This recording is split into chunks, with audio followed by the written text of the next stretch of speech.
เสนอให้ท่านจงเบิกจ่ายเสบียงอาหารและเงินเดือนให้พวกเขาคือเก่าโอเคมื้อเช้านี่แหละพวกท่านสิได้หับวัดทุกสิ่งทุกอย่างพวกเพชรโดยจดทุกข้อเสนอแล้วตอบสนองให้พวกเขามันทันมื้อนี้โดย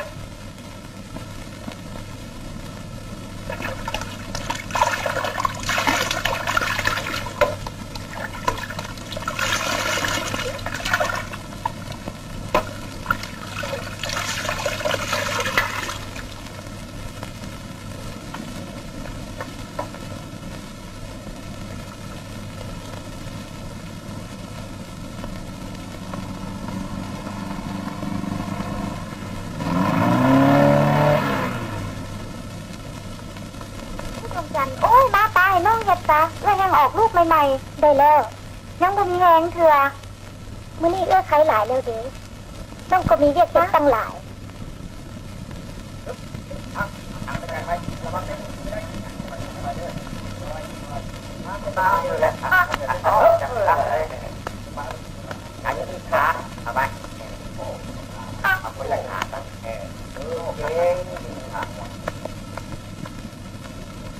ตายไอ้ดวงจันทร์มื้อนี้เป็นอย่างพวกมันจึงมาเฮ็ดดีกับพวกเขาแท้ฮะหรือว่าพวกเขายอมรับการประดับยศแล้ววะแต่ลาน้องจงทุนเทียงเพื่อจะแนว่าการนำของพวกเขาจะต้องมีแนวใดแนวหนึ่งที่แน่นอนเอาไว้แล้วเอาหลานน้อยให้แล้วแต่เอาหลานสไปที่ปากให้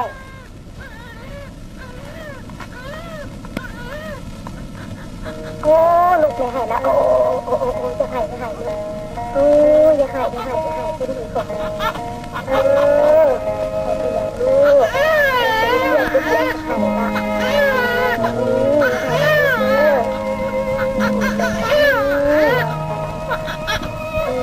ละรับตาลูกรับตารับตาให้ลูกเด้อบ่ให้เด้อนอนจะลูกนอนจ้าเหนื่อยขอมาเลยลูกเนาะ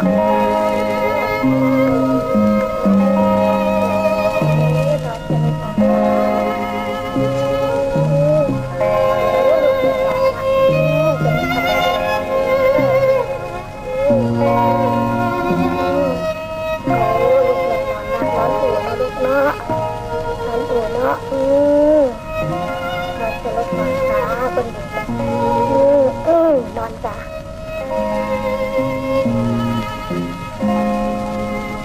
โอ้ไอ้ฝุดมาแล้ววะไอ้ขาก็มาเต็มประชุม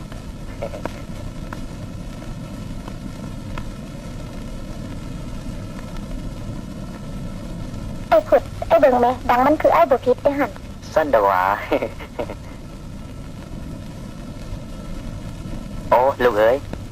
ถ้าดังลูกหักคมคือแม่ลูกแห่งสีงาม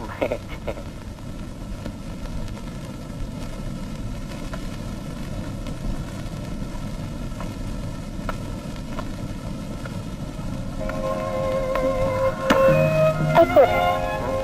ไอ้ไม่ยังยุ่งยากหลายบ่ไอ้ถ้าประตูมีการเป็นแปลงเล่ดีนั่นพวกเขาพวกครอบครัวส่วนหลายเมนเป็นห่วงเป็นใยและมีความคัดของหลายนะไอ้สั้นน้องเด็กต้องมีความสนใจอย่าง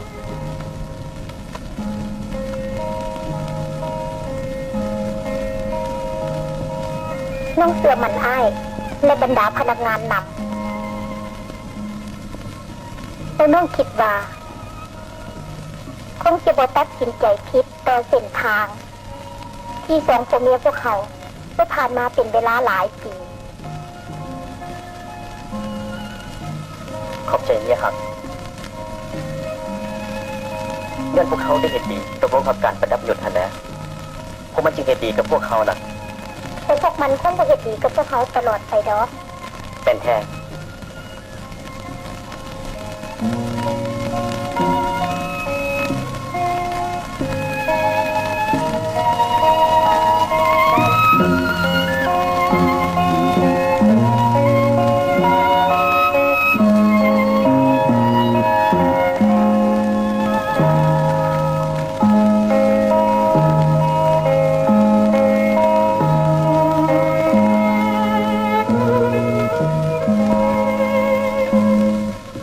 อบครัว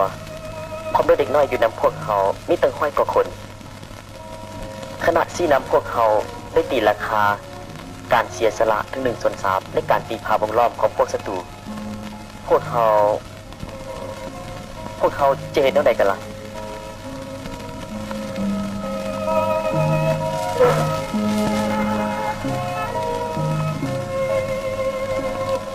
เส้นครอบครัวพวกเขาผู้หนึ่งอยู่ผู้หนึ่งไปมันจะเป็นหมอ ไอ้ขุดเป็นยังจึงว่าผู้หนึ่งไปและผู้หนึ่งอยู่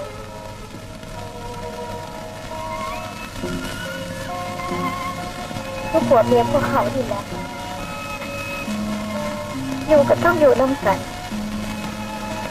ตายก็ต้องตายน้ำกันนะบอ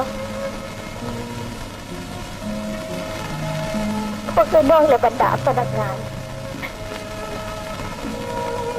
พวกกระเจ้าก็คือกันกับผัวเมียพวกเขานี่แหละ เมียสุดที่หักของอายน้องคือนักรบที่แท้จริงของอาย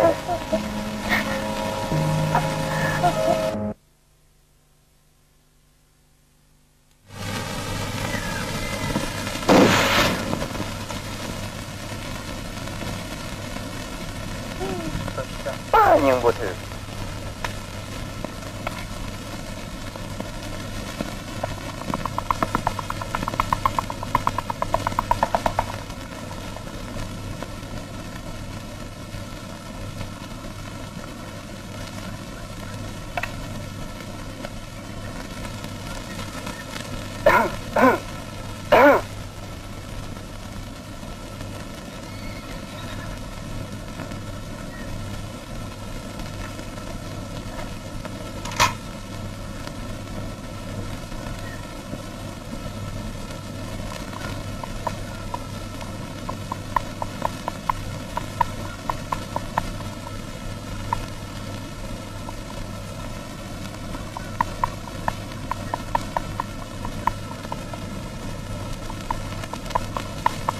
nhớ trong này conสบายดีในกองลือ nhớ trongจะสบายดีท่าน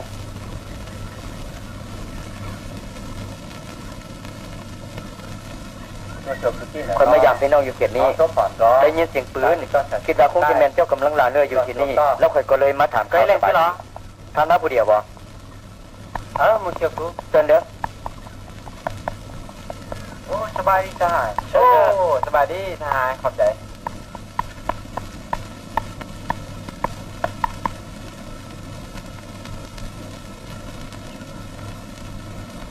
ชอบ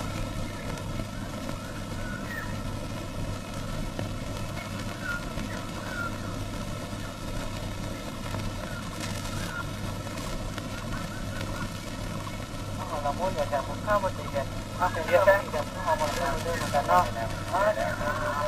ยิงได้ยิงได้ไม่เชื่อมาแล้วโอ้ยเราอยู่กันเป็นบ้องสองอย่างนี่คือยิบลาไปย่อนะมาคนต้นซาดมุ่งพวกเขาแม่นมาจากเสื้อสายเดียวกันจังสั้นจึงถือว่าพวกเขาแม่นได้น้องห่วงท้องเดียวกันแม่นบอแม่นแล้วถ้าพวกเขาหักแม่นเสื้อสายเดียวกันไอ้น้องห่วงสายเลือดเดียวกันก็จะไม่ควรจะขาพันล้านแทงกันแม่นบอทหารของท่านมีหลายปัจจัยมดของพันประเทศลาวแม่นทหารของเขามดถ้าว่าทหารของพวกเขาทัดแทงกันคือไอ้กับน้องก็บ่ควรขาพันล้านแทงกันแล้วมันยังจะเป็นผลดีที่สุดต่อเส้นฟาดครอบครัวม่งพวกเขาและเป็นผลงานยิ่งใหญ่ต่อการปฏิบัติ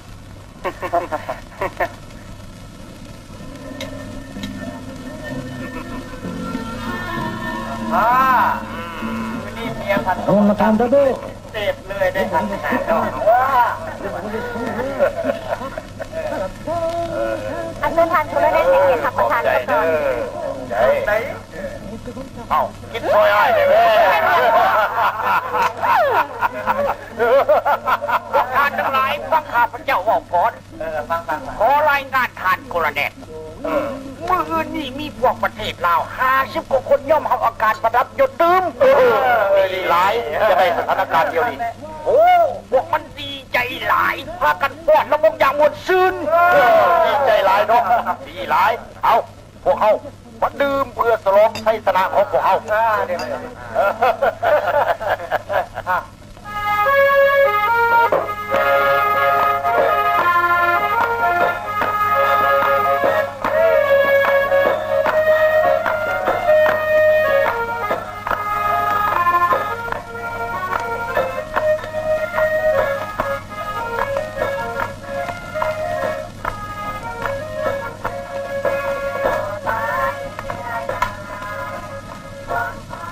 เดี๋ยวนี้ได้10:30แล้วหมวดของสหายท้องจันทร์ออกเดินทางก่อนหมู่เด้อเพราะสหายเตรียมพร้อมเบิดทุกอย่างแล้วบ่เตรียมพร้อมแล้วเวลา6 โมงเช้าของมื้ออื่นต้องให้มีเสียงระเบิดแตกอยู่ขวาเสียงขวางปฏิบัติ หมวด2กองห้า3อยู่ตรงได้แล้วหน่วยรักษาครอบครัวอยู่ค่ะก็เดียวเทียมยานี่ไว้ให้ก็สมพรที่กำลังจะออกลูกใหม่เมื่อต่อไปอยู่รถที่ตังสลักไปนำได้บ่ทางกันถึงใช่เอาตามจำเป็นเช่นอาวุธอาหารและยาพวกญาตินี่ได้เอาไปนำได้บ่เอาไปนำก็ได้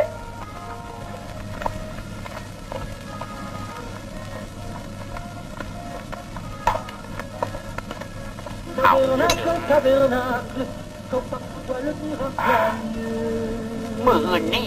พวกประเทศลาวมันสิยอมทำเอาการประดับยศแล้วคอยเชื่อว่าทางกองบัญชาการสูงสุดคงจะบ่ลืมพวกเขาได้พัดก็ละกันพวกเขาพากันเมาเดี๋ยวนี้มันสิบ่โกรธไปบ่บังก็ละกันคนนี้แหละกำมันไว้อยู่ในกำมือพอแห้งแล้วนะพวกมันมีอยู่2 ทางเลือกเท่านั้นถ้าบ่ยอมทำเอาการประดับยศก็แม่นคือกวดล่างให้มันโอ้มีทางพวกมันมีทางออกทางเดียวเท่านั้นคือถือกวดล่างให้หมด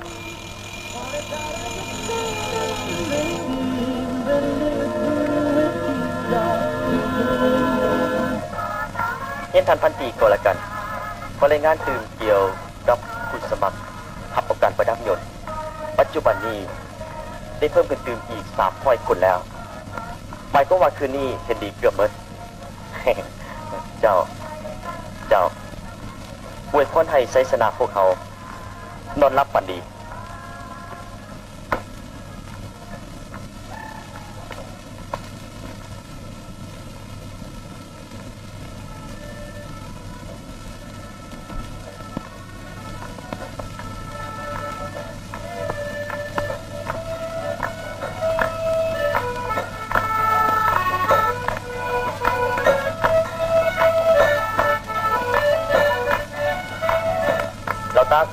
รักษาทุกมีไว้เด้อเจ้า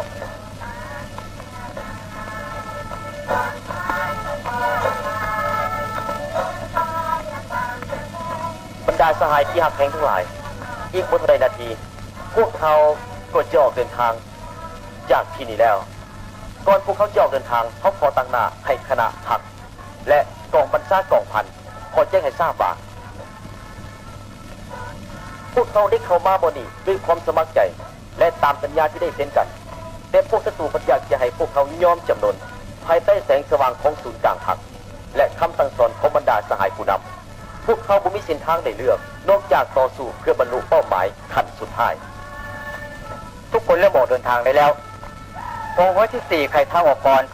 แล้วมุ่งหน้าไปทางเมืองภูรัฐถ้ำต่อไปแม่นกองร้อยที่3หลังจากนั้นแม่นเสนาธิการกองพันแล้วแม่นภาคส่วนครอบครัวหลังจากพักส่วนครอบครัวไปแล้วแม่นกองร้อยปืนใหญ่และกองร้อยที่5ไปปิดท้ายหมู่บรรดาพักส่วนมีหน้าที่สู้รบให้ศึกต่อม้วนซื่นห้องรำทำเพลงแล้วออกจากค่ายในตอนเที่ยงคืนหมดทุกคนเข้าใจแจงแล้วบอกเริ่มออกเดินทางได้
เอาอีกไหมเอา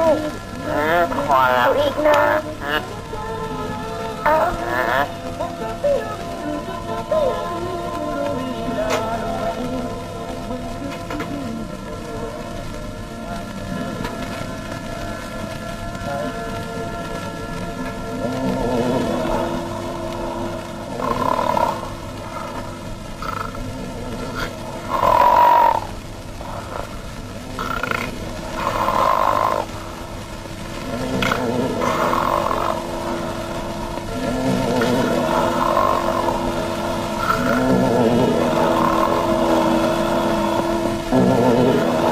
เด้อไปไว้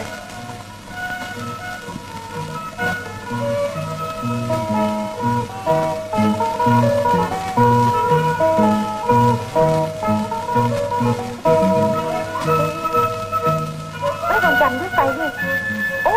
ไม่ต้องจำ เอาไว้ ไปเรื่อยๆทำพี่ถ้าเป็นน้ำน้องพี่ตะคนมาเลยเด้อ ไปกันนะวนคนเลยเด้อโอ้ทำให้กันเลยเดี๋ยวจะให้เด้อวนคนเลยเอาได้วันอยู่ด้านหน้าของพ่อมีป้อมยามโหดศัตรูของกองให้3กองพันที่21หาเขาสร้างขึ้นใหม่ทางออกได้บอกบ่มีทางซ้ายมีบอกขีดตมและมีสนมนี่คนด้านเดียวขึ้นไปทั้งขัวแต่นี่ทหารของที่เป่าเฝ้าย่ำอยู่บนหันเอาละขึ้นไปอัดปากมันรถครับ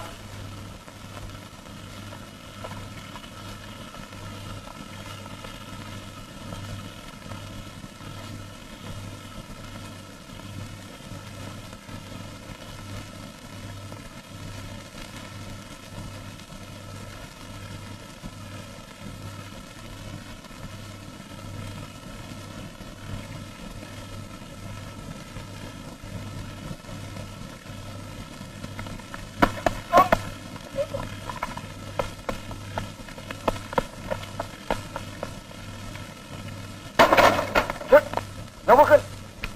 มาเลย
อะไรใจอะไรใจหากผู้ใดหักถ้าคุณงามอ่อนน้องทำเลยเนี่ย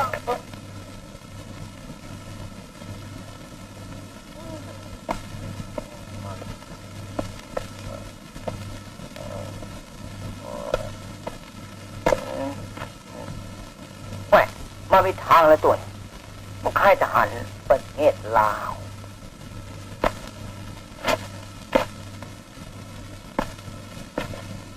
ต้องทานยับเตี้ยมุขคำลับกูให้เด็ดเลยเฮ้ยมึงเป็นทหารประเทศลาวก็จริงแต่ต่อไปมึงถือประดับเงียบและเป็นลูกน้องเขาครับโลเลแท้ติงตายก็น่าบังเลยตามมันออกคุกหน้า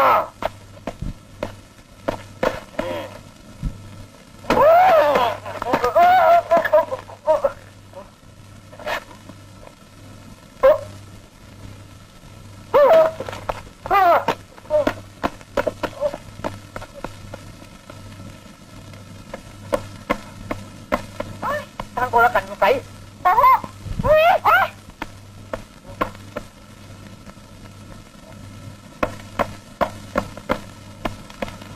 ท่านคนมองดัง